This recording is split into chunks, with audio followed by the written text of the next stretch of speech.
नमस्कार Sasmita best kitchen को आपण समस्त को अनेक अनेक स्वागत। आसतु आज आम पाचिला पणस पोड़पिठा बनइबा। पाचिला पणस तो बहुत प्रकार रेसिपी हुए जेमितिकी काकरा पिठा बरा यही सबू हो पारे। तो आसतु आज आम पोड़पिठा बनइबा। आशा करछु मोर ये वीडियो आपण समस्त को भल लागिबो। जदि मोर ये वीडियो भल लगे लाइक शेयर कमेंट करिवे। मो चैनल रे नुआ थिले सब्सक्राइब करिवे। पाखरे थिबा बेल आइकन को क्लिक करनेबे। ताहले आसंतु रेसिपी आरंभ करिबा। तो एठी देखंतु बिरी चाउल को मु आगरु बतरै नैथिली।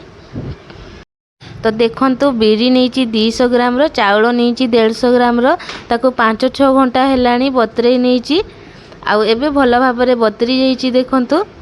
तो एबे आमे गोटे ग्राइंडर जार नै कि भल भाबरे प्लेन करिकी बाटी नै आसीबा। तो मु एठी बिरी को नैछि आगे आउ अल्प टिके पानी देकी भल भाबरे चिकन करी बाटी नै आछे देखंतु। एबे गोटे बड़ जागा रे नेबा जेमति गुळेबा को सुविधा हबो। बिरी को सब काढ़ी सारला परे कोन करिबा ना, बिरी को टिके आमे भल भाबरे एठी भल भाबरे फेंटी नेबा किंबा चलै नेबा। देखंतु एठी भल भाबरे गुळै नेबले कोन हबो ना, पिठाटा हमर भल भाबरे फुलिबो। तो एबे आमे चाउल को भी ग्राइंडर जार रे देकी भल भाबरे प्लेन करके बाटी नै आसीबा। तो एठी देखंतु भल भाबरे बाटी नै आछि। आउ बिरी रे एबे आमे मिसेई देबा। मिसेई की भल भाबरे फेंटी नेबा देखंतु। आ भल भाबरे गुळै नेबा। तो ये देखंतु पूरा पूरी भल भाबरे आमे गुड़े नेबा। तापरे कौन करिबा ना, ये देखंतु मु पाचिला पणसरु मजी को अलगा कर नीची। आउ ताकू एबे आमे ग्राइंडर जार रे दे देबा। तो ये देखंतु मु 2टा कसा रखी नीची ऊपर देबा पई। तो ये गुजराती आउ अदा खंडे आउ ये गुली मरच देकी भल भाबरे प्लेन करके बाटी आनिबा। और पानी जमा भी देबेनी। तापरे सबू को देकी भल भाबरे फेंटी नेबा। ए सबू को मिसेई देबा पूरा पूरी भल भाबरे।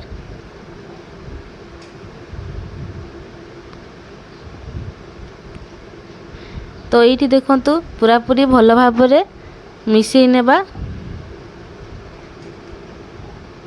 ये मु पूरा पूरी भल भाबरे मिसेई नैची। एबे आमे गोटे ढांकुणी देकी 3-4 घंटा पर्यंत बिरी की रखी नेबा जेमती फुलिबो। तो एटा को जदि राति सारा भी रखी देबे ताहले भी भल हबो। किंतु एबे गरम दिन 3-4 घंटा रे फुली जिवो बिरी।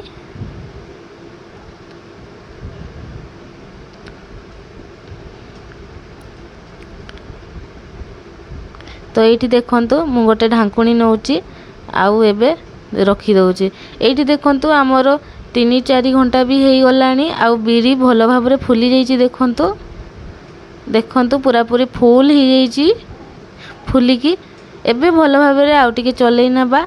एबे देखंतु स्वाद अनुसार लूण दे देबा। लूणटा आगरु देले भी भल होंता किंतु मु देई नाही जेहेतु। तापरे मु एठी छोट छोट करी की नडिया को काटी रखिथिले ताकू देई नेबा। आउ भल भाबरे पुणी गुड़े नेबा। तापरे एठी गुड़ चीनी देबा।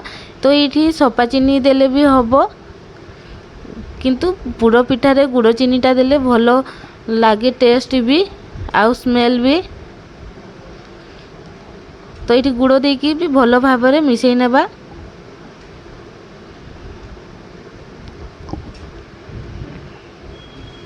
तो ये देखंतु पूरा पूरी भल भाबरे मिसेई नेबा।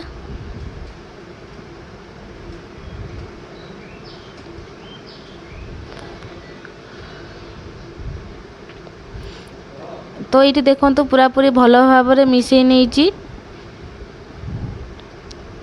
एबे आमे बेकिंग पाउडर गोटे चामच दे देबा। छोट चामच रे बेकिंग पाउडरटा देले जेम भल भाबरे हमर पिठाटा फुलिबो। तो एबे आसंतु गैस ऊपर गोटे करेई बसई नैची देखंतु। करेई को भल भाबरे गरम करनेबा। आउ सेतिरे मु गोटे शाल पत्रर खली नैची।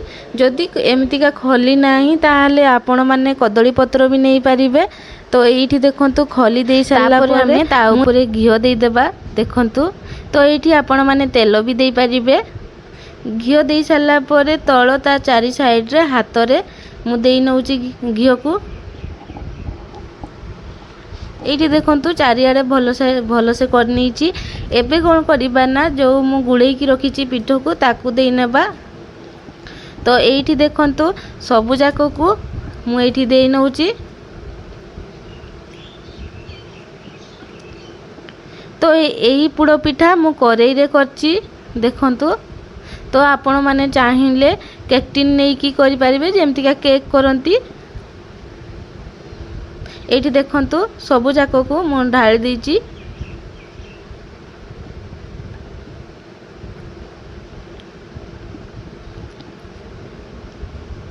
एबे मु जो नड़िया को बड़ बड़ काटी की रखी पतला पतला करिकी ताकू देकी सजेई नेबा। तो ये देखंतु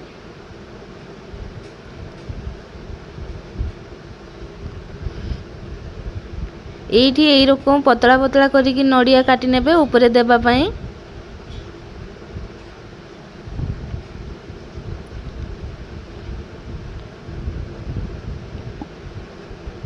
तो ये देखंतु भलो भाबरे पूरा सजेई नेची काजू किशमिश आउ चेरी देकी।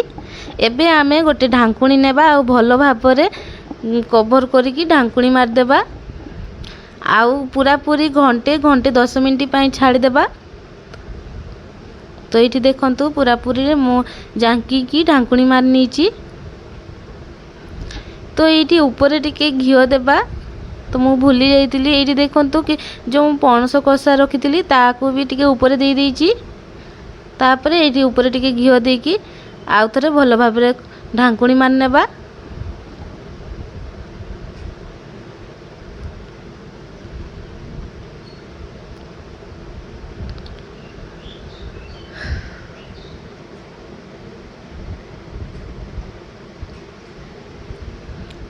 तापर पूरा पूरी घंटे की घंटे 10 मिनिट पूरा छाड़ी देबा। तो आपण माने पिठार माने बेसी जदि पिठ देइथिबे से अनुसार आंच देकी सिजेबे। तो मु एठी पूरा पूरी लो कर देइतिली आउ पूरा पूरी 1.5 घंटा लागिला। तो देखंतु एठी मु देखुची चेक करची तो काठी रे जमा भी लागुनी ता माने पोड़ पिठाटा हमर हेई जाईजी। तो एबे हमें ठंडा हेबा पई रखी देबा। तो ठंडा हेबा पई पाखा पाखी हमको 10 रु 15 मिनिट लागिबो।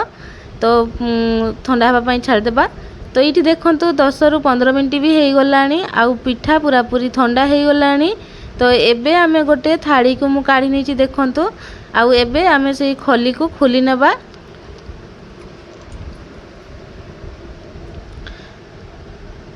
तो ये देखंतु मु ता चारि साइड रु खली को भलो भाबरे खोली नउची। एठी आस्ते करिकी खोली नेबा।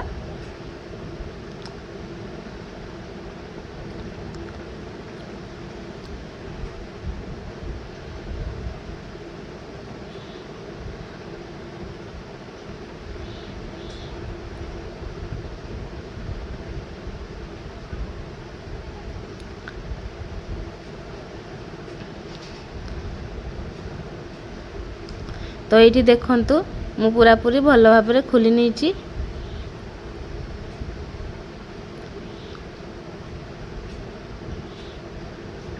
आ तलटा देखंतु पोड़ पिठा माने तो तलटा टिके टिके पुड़ीबो। तो सेमती टिके टिके पुड़ीची देखंतु। एबे मु आउ गोटे थाड़ी नेची आउ उल्टेई की देखंतु रखी देची। आउ पिठाटा केते सुंदर देखा जाउची। एबे आमे पिठा को काटी की देखेतबा देखंतु। तो एठी देखंतु मु काटी नेची पिठा को भलो भाबरे। बहुत सुंदर हेतिला पिठा बहुत टेस्टी हेतिला। तो आपण माने मो प्रोसेस रे निहाती बनांतु पणस सरीबा आगुरु। तो थरे निहाती पोड़ पिठा बनांतु घरे आ समस्त को टेस्ट करिवा पई दियंतु। मोर जदि यही रेसिपी आपण समस्त को भलो लागिला ताहले लाइक गोटे शेयर कमेंट कर दियंतु। मो चैनल ले नुआ थिले सब्सक्राइब कर दियंतु। पाखरे थिबा बेल आइकन को क्लिक कर नियंतु। तो रहिली नमस्कार। जय जगन्नाथ।